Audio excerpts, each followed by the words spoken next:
आप सभी को मेरा नमन। आज हम अध्ययन करेंगे अध्याय 2 द साउंड ऑफ म्यूजिक। इस अध्याय में हम उन दो महान व्यक्तित्व का अध्ययन करेंगे जिन्होंने अपने जीवन में विषम परिस्थितियों के बावजूद अपनी कला को सर्वोत्तम शिखर पर पहुंचाया।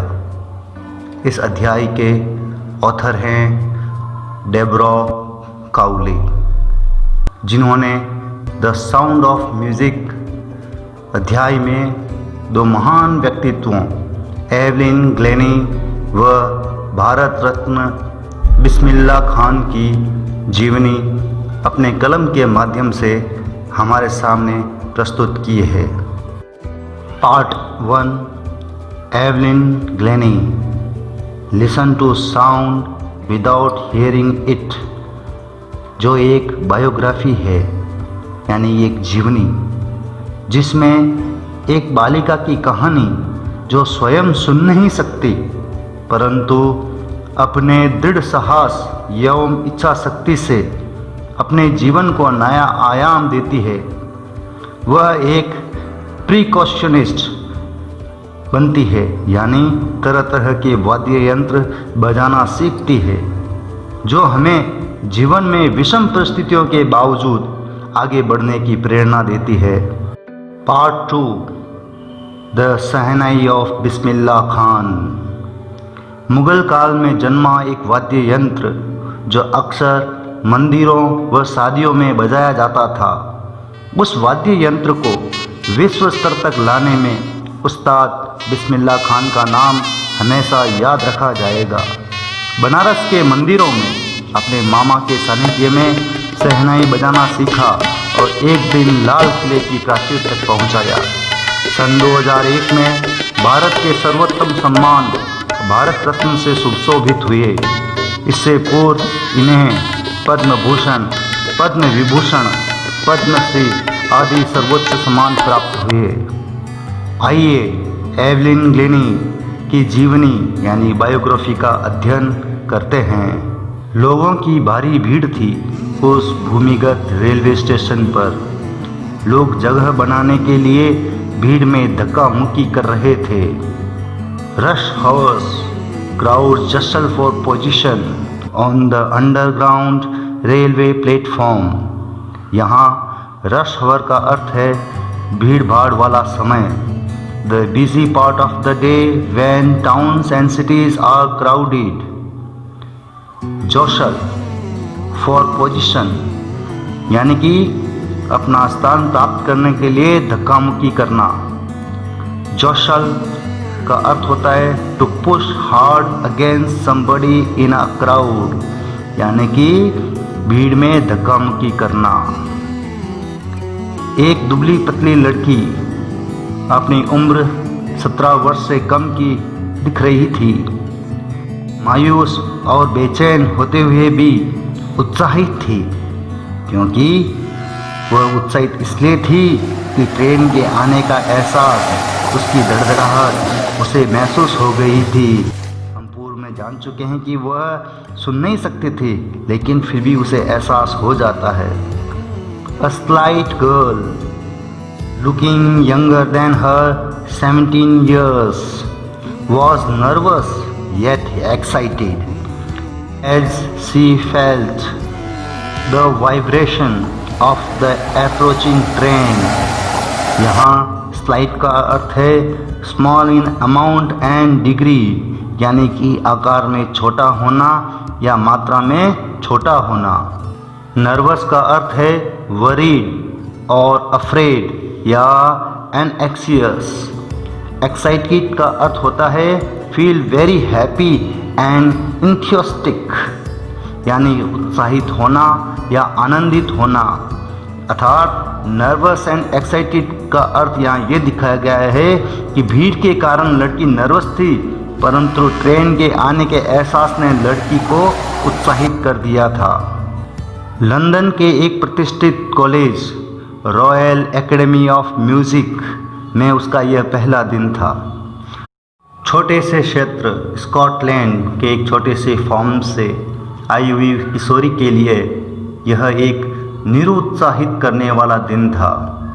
It was her first day at the prestigious Royal Academy of Music in London, and daunting enough for any teenager fresh from a Scottish farm। यहाँ prestigious का अर्थ है very much respected and admired, यानी कि प्रतिष्ठित या ख्याति प्राप्त। daunting यानी मेकिंग यू फील स्लाइट फ्रिटन्ड और वरीड, यानी कि निरुत्साहित करने वाला। एकेडमी के आकार को देखकर वह थोड़ी निरुत्साहित हुई। कुछ प्राप्त करने की प्रबल अभिलाषा रखने वाली इस महत्वाकांक्षी संगीतकार को अब तक की सबसे बड़ी कठिनाई का सामना करना पड़ा।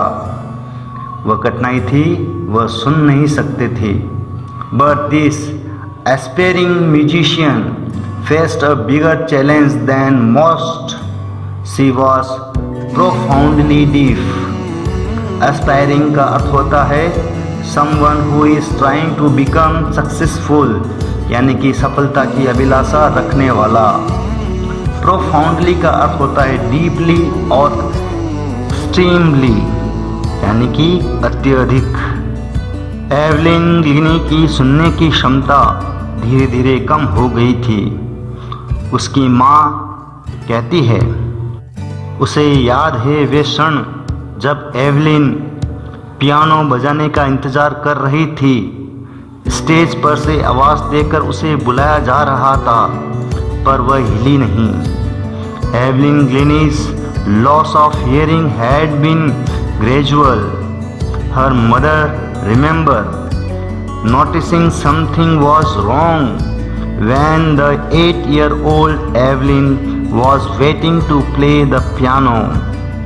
They called her name and she didn't move। यहाँ gradual का अर्थ है happening or changing slowly over a long period of time or distance, यानी कि धीरे धीरे बदलाव आना। इसाबेल ग्लेनी की माँ कहती है मुझे अचानक एहसास हुआ कि एवलिन सुन नहीं सकती। काफ़ी समय तक एवलिन अपने बहरेपन को अपने मित्रों व अध्यापकों से छिपाने में कामयाब रही। I suddenly realised she hadn't heard, says Isabel Glennie. For a while Evelyn managed to conceal her growing deafness from friends and teacher। Here, managed का अर्थ है to succeed in doing or dealing with something, especially something difficult, यानी कि कठिन कार्य को करने में सफल होना। Counsel का अर्थ है to prevent something from being seen or known about, यानी कि छिपाना या गुप्त रखना। लेकिन समय के साथ जब वह 11 वर्ष की हुई, उसका परिणाम यानी कि अंक बिगड़ने लगे। उसकी प्रधानाचार्य ने उसके माता पिता से विशेष आग्रह किया कि उसे विशेषज्ञ को दिखाया जाए। But the time she was 11, her marks had deteriorated and her headmistress urged her parents to take her to a specialist। Deteriorate का अर्थ होता है बिगड़ना या बदतर होना। To become rose strongly। urge का अर्थ होता है to advise or try too hard to pursue somebody to do something, यानी कि किसी से विशेष आग्रह करना कुछ करने के लिए। Specialist यानी कि someone who has a lot of experience in special sector। यह तब पता चला कि उसके सुनने की क्षमता धीरे धीरे तंत्रिका तंत्र क्षति होने के कारण गंभीर रूप से बिगड़ गई है। It was then discovered that her hearing was severely impaired as a result of gradual nerve damage। Severely का अर्थ है very seriously, in a very bad और सीरियस वे। इम्पेयर का अर्थ होता है टू डैमेज समथिंग और मेक इट वीकर यानी कि अधिक दुर्बल बना देना। नर्व का अर्थ होता है group of long and thin fibres that carry information और instructions between the brain and other part of the body. Evelyn के माता पिता को सलाह दी गई कि एवलिन को आवाज़ बढ़ाने वाले यंत्र लगाने चाहिए। वह बगीरों के विद्यालय यानी कि जहाँ बहरे बच्चे पढ़ते हैं वहाँ भेजना चाहिए। They were advised that she should be fitted with hearing aids and sent to a school for the deaf. Everything suddenly looked black, says Evelyn. Evelyn अपने शब्दों में कहती है, अचानक से सब कुछ मेरे सामने धुंधला हो गया, जैसे अंधेरा छा गया हो। अब तक हमने एवलिन के प्रारंभिक जीवन के बारे में जाना। वह बालिका जो सुन नहीं सकती, परंतु उसकी महत्वाकांक्षा व दृढ़ इच्छा शक्ति ने उसे जीवन के उच्चतम शिखर तक पहुंचाया। एवलिन के जीवन के बारे में हम अगले अध्याय में और अधिक जानेंगे। धन्यवाद।